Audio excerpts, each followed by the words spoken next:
ನಮಸ್ತೆ Karnataka, welcome to dream X bike. ಒಂದು ಸೈಕ್ ಆಗಿರೋ ಒಂದು ಕುದುರೆ ಬಂದಿದೆ, ನೋಡ್ಕೊಂಡ್ ಬರೋಣ ಬನ್ನಿ.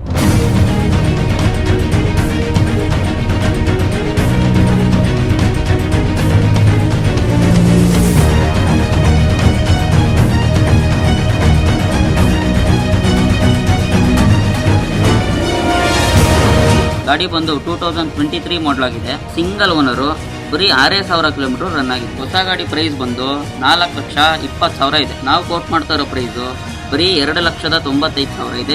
ಮುಂದೆ ಬಂದ್ರೆ ಸ್ವಲ್ಪ ನೆಗೋಷಿಯಬಲ್ ಆಗುತ್ತೆ. ಆಫರ್ ವಿಷಯಕ್ಕೆ ಬಂದ್ರೆ RC ಟ್ರಾನ್ಸ್ಫರ್ ಫ್ರೀ ಇರುತ್ತೆ, ಒಂದು ಇನ್ಶೂರೆನ್ಸ್ ರನ್ನಿಂಗ್ ಇರುತ್ತೆ, ಒಂದು ಸರ್ವಿಸ್ ಕೂಡ ಆಗಿರುತ್ತೆ. ಬೆಟ್ಟ ಗುಡ್ಡ ಹತ್ತಕ್ಕೆ ಪವರ್ಫುಲ್ ಮಿಷಿನ್ ಬೇಕು ಅಂದ್ರೆ ಬೆಸ್ಟ್ ಚಾಯ್ಸ್ ಇದೆ. ಇನ್ನೂ ಡೀಟೇಲ್ಸ್ ಬೇಕು ಅಂದ್ರೆ ಮೇಲೆ ಕಾಣಿಸ್ತಾ ಇರೋ ನಂಬರ್ಗೆ ಮೆಸೇಜ್ ಮಾಡಿ. ಹಾಗೆ ನಮ್ಮ ಪೇಜ್ ನ ಫಾಲೋ ಮಾಡ್ಕೊಳ್ಳೋದನ್ನ ಮರಿಬೇಡಿ. ಲೈಕ್ ಮಾಡಿ, ಶೇರ್ ಮಾಡಿ. ಅರ್ಲಿ ಅಪ್ಡೇಟ್ಸ್ ಬೇಕು ಅಂದ್ರೆ ಬಯೋದಲ್ಲಿ ಲಿಂಕ್ ಇದೆ, ಜಾಯ್ನ್ ಆಗಿ. ನಿಮ್ ಡ್ರೀಮ್ ವೆಹಿಕಲ್ ಯಾವ್ದು ಅಂತ ಕಮೆಂಟ್ ಮಾಡಿ, ನೆಕ್ಸ್ಟ್ ವಿಡಿಯೋದಲ್ಲಿ ತಗೊಂಡ್ ಬರ್ತೀನಿ.